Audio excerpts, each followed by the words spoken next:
guys, this is Dr. Kristen. I'm here with Dr. Joelle at Trinity Chiropractic, and we've been noticing lately a lot of our patients have been making mistakes with certain kind of lifestyle or diet choices that they've been asking us about.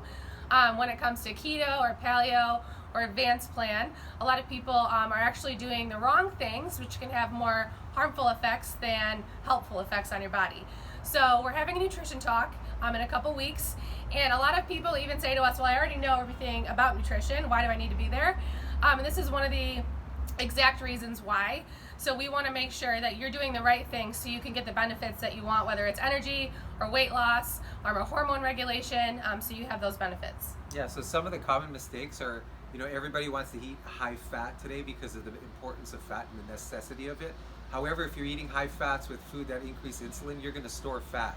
Or if you're eating exogenous ketones, which is like the trend today, and you're not actually producing ketones on your own, it's causing disease process. So if you're not aware of this, come to our talk on Monday, September the 9th at 6:45 p.m. Be there or be square.